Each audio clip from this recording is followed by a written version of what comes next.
प्रियदर्शी जी पिछले 1.5 घंटे से यहाँ पर हमारे तमाम छोटे भाई और बड़े भाइयों ने अपना अपना सुझाव दिया और जिससे एक बात तो ये निश्चित रूप से निकल के आई कि छात्र संघ आज हमारे बीच नहीं है, इसका दुख हम सभी को, और छात्र संघ बहाल कराने का ये एक प्रतिबद्धता हम सभी के अंदर, तभी आज हम अपने तमाम कार्यों को छोड़कर यहाँ पर उपस्थित हैं। और यहाँ जो आज नहीं, किसी ने शायद ये भी बात कही कि उनको इसका श्रेय नहीं देना चाहिए। मैं पिछले आंदोलन की 1-2 बातें जरूर कहना चाहूँगा कि आंशिक रूप से ही सही हम लोग पिछले आंदोलन में कुछ हद तक सफल हुए।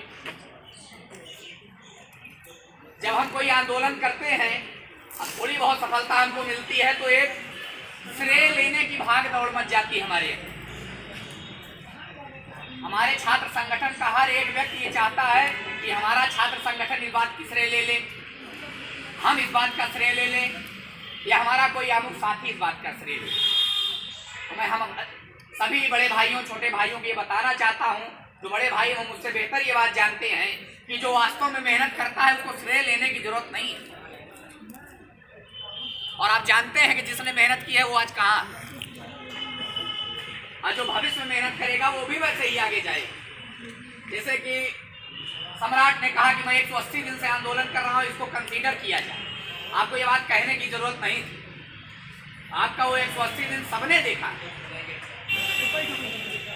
हम अपना हक छीनेंगे क्योंकि हमें कोई देगा नहीं, हमें लड़ना पड़ेगा उसके लिए और अपनी आवाज को बुलंद करनी पड़ेगी। तब तक उनको बताना पड़ेगा जब तक कि उनके कान के पर्दे न फटे, जब तक उनको नहीं लगेगा कि हमारा सिंहासन हिल जाएगा अगर हम इनकी बात नहीं मानेंगे, तब तक वो हमारा और आपका काम नहीं करेंगे। कोई भी सरकार हो, कोई कुलपति हो, कोई भी शासक बहाल नहीं करना चाहता, ये आप अच्छे से जानते। और रही सबसे बड़ी बात, जब हम मिल के लड़ेंगे तो हमको हमारे स्वाभिमान को आड़े रखना होगा और हमको एक सामान्य छात्र बनकर ये लड़ाई लड़नी होगी। आज विश्वविद्यालय में छात्र संघ बैन है, लेकिन ये एक पॉजिटिव चीज है कि छात्र विश्वविद्यालय के हमारे साथ। जिस व्यक्ति ने भी ये बात कही कि विश्वविद्यालय का छात्र हमसे खफा है, उस व्यक्ति को जानकारी वास्तव में नहीं है। क्योंकि जब 2018-19 में हम लोगों ने आंदोलन किया तो विश्वविद्यालय के एक छात्र हमारी एक आवाज पे हजारों की संख्या में हमारे साथ खड़े हो जाते थे। और वो हमारे साथ है क्योंकि हमने कई ऐसे काम किए थे संयुक्त संघर्ष समिति के माध्यम से जो वास्तव में छात्र संघ भी 7 साल में नहीं कर पाया। और हमें हमारे जीते हुए पदाधिकारियों से भी ये उम्मीद करने की जरूरत है कि वो एक मिसाल कायम। दिनेश सराय है, ये 2012 के अध्यक्ष, अजीत सराय है ये और पहले के 2004-5 के, लेकिन हमारे पास 2012 के बाद का कोई नहीं। हो सकता है उनमें से 1-2 आदमी ऐसे हो जिनको कोई बहुत बड़ा काम हो या विशेष कार्य हो, बाकी सबको यहाँ पर होना चाहिए। इस तरीके से हमारी नैतिक जिम्मेदारी भी है कि जब हम चुनाव लड़ें, भविष्य में जब छात्र संघ बहाल हो, तो हम किसी ऐसे व्यक्ति की पैरवी न करें जो ऐसे भगोड़ा, क्योंकि जब ऐसे नकारे प्रतिनिधि हम चुनेंगे तो वास्तव में छात्र संघ के लिए वो दागी।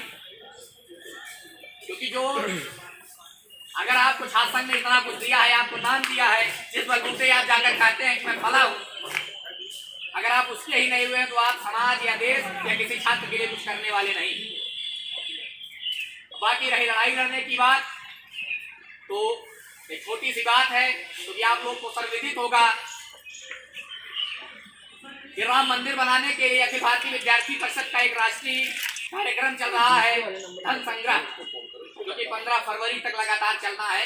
15 जनवरी से तब तक तो हम लोग को संगठन से आदेश है कि आप किसी भी प्रदेश स्तर या बड़े आंदोलन में शामिल नहीं होंगे, लेकिन मैं ये विश्वास दिलाता हूं कि हमारा समर्थन 100% आपके साथ है और जब जरूरत पड़ेगी हम आपके साथ कंधा से कंधा मिलाकर लड़ाई लड़ेंगे।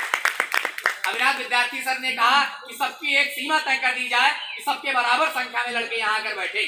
ऐसा नहीं, ये सर्वविदित है, समाजवादी छात्र सभा हो, एबीवीपी हो या निसुवाई हो, सबके कार्यकर्ता बराबर संख्या में इलाहाबाद विश्वविद्यालय में नहीं।